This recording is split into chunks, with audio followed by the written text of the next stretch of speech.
Thank you everyone for involving us in the session tonight. This is pretty exciting. I'm not as technologically adept as Matt, so Mari is in the background going to change slides for me. So if I'm going to apologize up front for saying next slide, please. But next slide, please.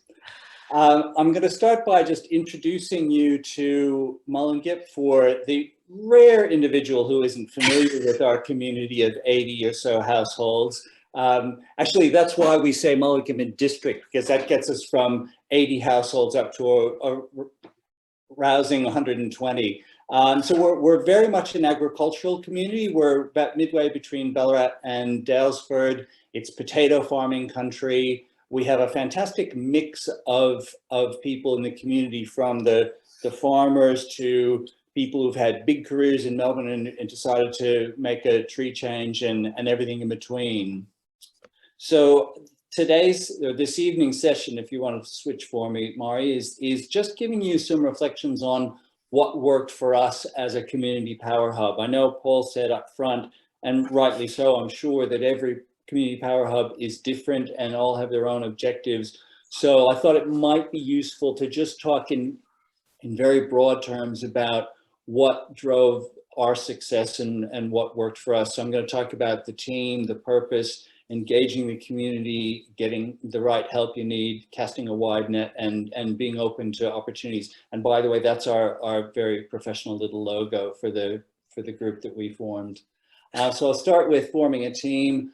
One caveat up front: that is not the team, that is a team that actually came out of the Community Power Hub from Breeze, and he was and continues to be extraordinarily helpful and engaged to us in Mullingup. So the principles I think about forming the team when you're creating a community power hub: make sure you represent the community. I mean, ours is quite diverse, but has very specific chunks. I mean, without representation of the farm community in Mullingup, it wouldn't work for Mullingup. And I think it's a really important principle to make sure you get the cross-section involved. Equally, including a diverse skill set. I come from a marketing and communications and brand background. We've got Peter comes from an engineering background. We've got people who come from a farming background. People come from a huge project management and sustainable agriculture background.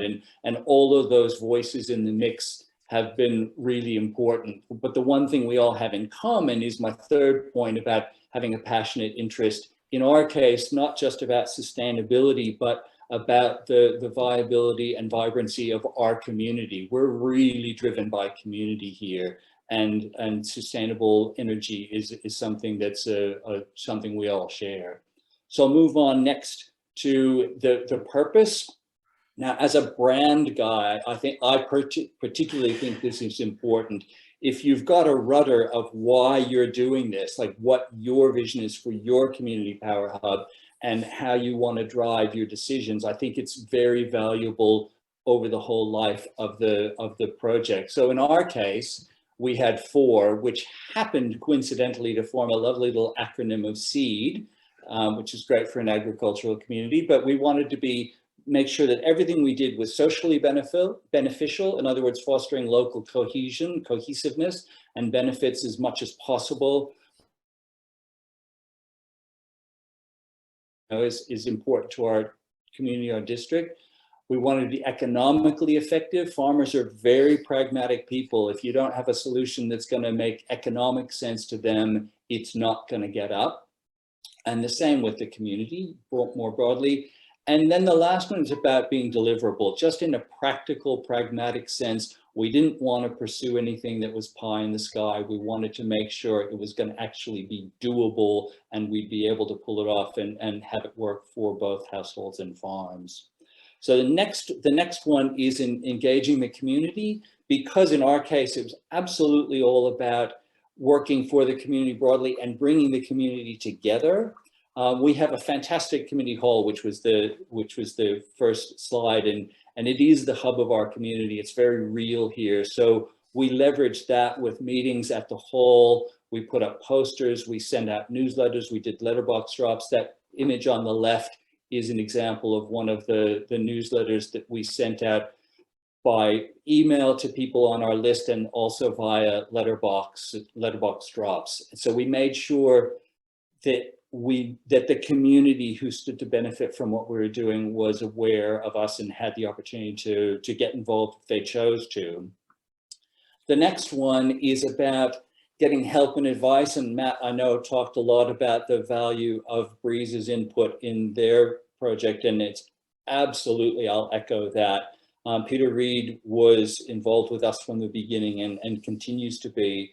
And that was just the beginning. Breeze has always been incredibly helpful to us, but I think there are lots of avenues to pursue in terms of getting advice and support for what you do.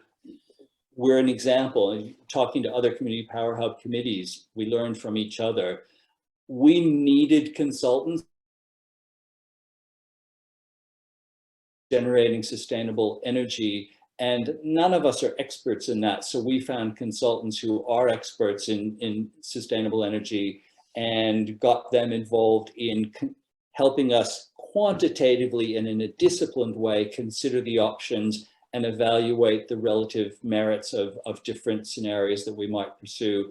Council is a really important part of the mix. And I mean, council always has a lot of really experienced, practical people who know the lay of the land and been really helpful to us. And then individual networks. I mean, we've found that every conversation we have had introduces us to someone else, increases our learning curve, and brings more people into the fold. So I can't emphasize enough getting people involved and talk it up. The next one from our perspective, and as Paul said, this will vary from group to group, but because we had a general objective of looking for sustainable energy solutions, we weren't tracked towards any one solution up front. So we looked at everything, and we got consultants involved who had the ability to look at all the options. And for us, it was really important that we avoid preconceptions. We stay open to whatever could potentially work and learn what we didn't know so far, and be prepared to keep that learning curve going. And that was really valuable for us. And we probably ended up with some things that we wouldn't have even been aware of, let alone have pursued if we hadn't stayed open to options. And then the last one, it reinforces that point. It's about being open to opportunities, because, well, what I wanted to cover there is not only did we end up with probably a short sustainable energy, but it opened, the Community Power Hub committee opened up all kinds of other opportunities.